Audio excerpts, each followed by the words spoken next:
के बाद करने को आता, तो थोड़ा प्रोसेस भी होना पड़ता है, कानून के हिसाब से हम करना पड़ता है और प्रोसेस करने के बाद करवा, लेकिन जितना जल्दी हो सके उतना करने की कोशिश करें, मैं भी उसको फॉलो करती हूँ। ಅಲ್ಲ ನಿನ್ನೆ ಬಂದಿದ್ರು ಅದೆಲ್ಲ ಅಕೌಂಟ್ ಸೀಸ್ ಆಗಿದೆ, ಅದಕ್ಕೇನೋ ಅಪೀಲ್ ಹಾಕ್ಯಾರ ಅಂತ, ಅದು ಒಂದು ತಿಂಗಳು ಟೈಮ್ ಬೇಕು ಮೇಡಮ್, ಒಂದು ತಿಂಗಳು ಆದ್ಮೇಲೆ ಮಾಡೋಣ ಅಂತ ಹೇಳ್ತಾರೆ. ಎಲ್ಲ ಪ್ರಿಪ್ರೇಷನ್ ಆಗಬೇಕಲ್ಲ, ಏನು ಪ್ರಿಪ್ರೇಷನ್ ಇಲ್ಲ.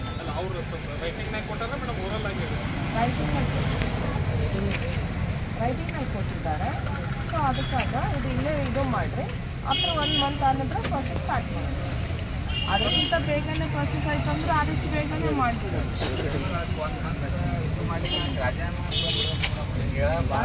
ಒಂದು ನಿಮಿಷ ಇಲ್ಲ, ಅದು ಎಲ್ಲ ನಮ್ಮದು ನಿಮ್ಮದು ಕೈಯಲ್ಲಿಲ್ಲ.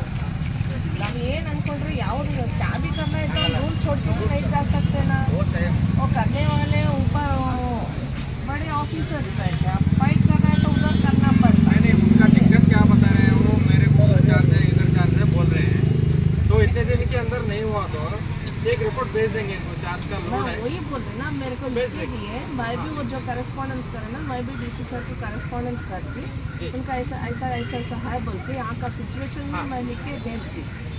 आप लोग जो बैठे सो, जो मनवी दिए सो और उन्होंने ऐसा लिए सो, मैं उनको क्लैरिफिकेशन के लिए पूछती, पर क्या होता वो करवा मैडम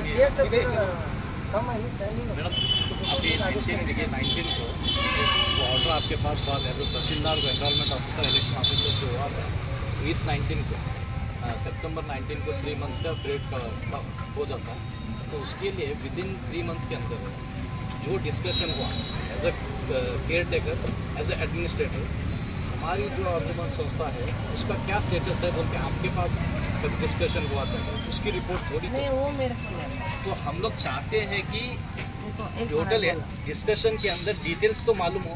वो सर एक बात बोलो, ऐसे देखो उनका वो जो है, आप उनके हायर अथॉरिटी वहाँ पे जाके वो सब भी ये कर सकते हैं. अब यहाँ पर मसला क्या है, इलेक्शन करवाना बोल के है, वही है ना. अब उसके लिए मैं उनको पूछे थे ऐसा इश्यूज है बोल के बोल रहे. अब वो एक स्टे भी था करते, लास्ट मंथ तो निकल गया करते, क्लोज हो गया करते. स्टे कैसा आता है तो इलेक्शन करो को स्टे आता हो नहीं, एनरोलमेंट के लिए एनरोलमेंट स्टे था. हाँ, केस विड्रॉल हुआ, अगर एनरोलमेंट ही फाइनल नहीं हुआ बोले तो इलेक्शन नहीं कर सकते. हमने वही अपील किए थे, नहीं हो गए ना अभी तक, वही अपील किए थे. एनरोलमेंट को स्टे हुआ था, एनरोलमेंट के लिए स्टे खत्म होगा तो वो एनरोलमेंट को अप्रूवल दो आपके. हाँ, उनके पास आपको लेते हैं 2700 वोटर्स है आपके पास सदस्य, उसके लिए अप्रूवल देना बाकी था तो स्टे आ गया. अब स्टे क्लियर हो गया तो उसको अप्रूवल दे दो. अप्रूवल दे के जो न्यू ऑर्डर है एनरोलमेंट प्लस इलेक्शन, क्योंकि जो ऑर्डर था वो 3 साल पहले था, 2022 का था.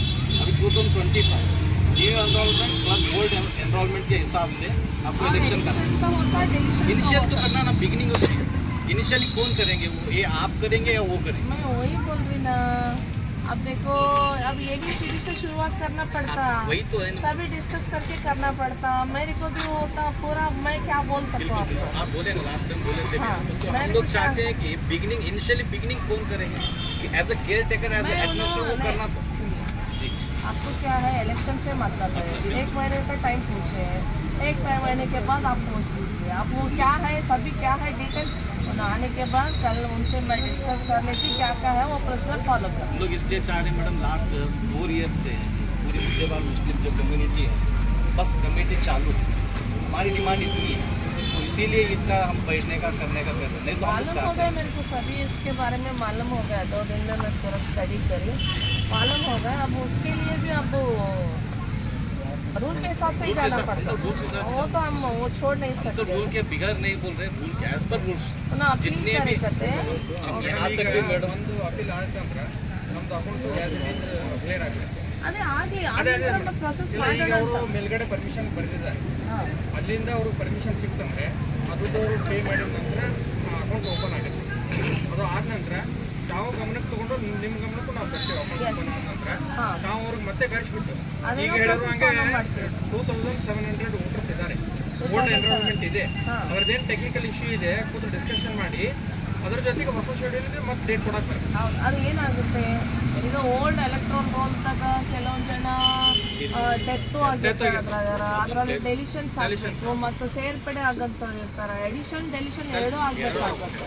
ಸ್ವಲ್ಪ ಅದೆಲ್ಲ ಡೀಟೇಲ್ ಆಗಿ ಅವ್ರ ಜೊತೆ ನಾನು ಡಿಸ್ಕಸ್. ಅದೇ ಮೇಡಮ್, ಇನ್ನೊಂದು ಬಾರಿ ಅವ್ರಿಗೆ ಮೀಟಿಂಗ್ ಇಲ್ಲೇ ಕರೆದ್ಬಿಟ್ಟು ಕರೆಸಿ ಅವ್ರ ಹತ್ರ ಡೀಟೇಲ್ ಎಲ್ಲ ಮಾಹಿತಿ ತೊಗೊಂಡಿದ್ದು ನಮಗೆ ಮಾಹಿತಿ ರವಾನಿಸಿ, ಅಥವಾ ನಮ್ಗೆ ಯಾರ್ಯಾರು ಒಬ್ರು ಪ್ರತಿನಿಧಿ ಬಂದ್ರೂ ಬರ್ತೀವಿ ಯಾಕಂದ್ರೆ ಅವ್ರು ನಿಮಗೆ ತಪ್ಪು ಗೈಡ್ಲೈನ್ಸ್ ಕೊಡ್ತಾ ಇದ್ದಾರೆ.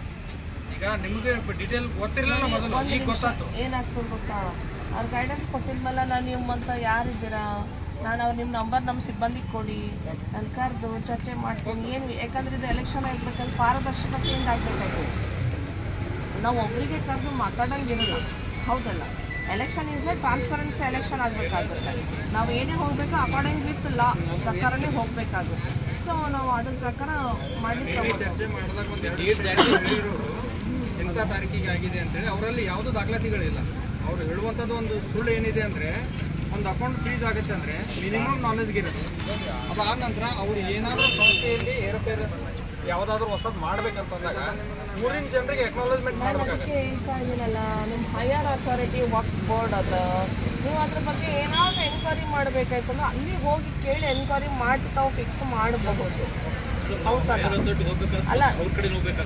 ಯಾಕಂದ್ರೆ ನಾವೇ ಅವ್ರ ಕಡೆ ಮತ್ತೆ ಇದು ಏನು ಅಕೌಂಟ್ ಫ್ರೀಸ್ ಪ್ರಾಬ್ಲಮ್ ಹೇಳ್ತಿದ್ದಾರಲ್ಲ, ಅದು 19ಗೆ ಆಗಿದ್ದು. ಈಗ ಜಸ್ಟ್ ರೀಸೆಂಟ್ ಆಗಸ್ಟಲ್ಲಿ ಆಗಿದ್ದು.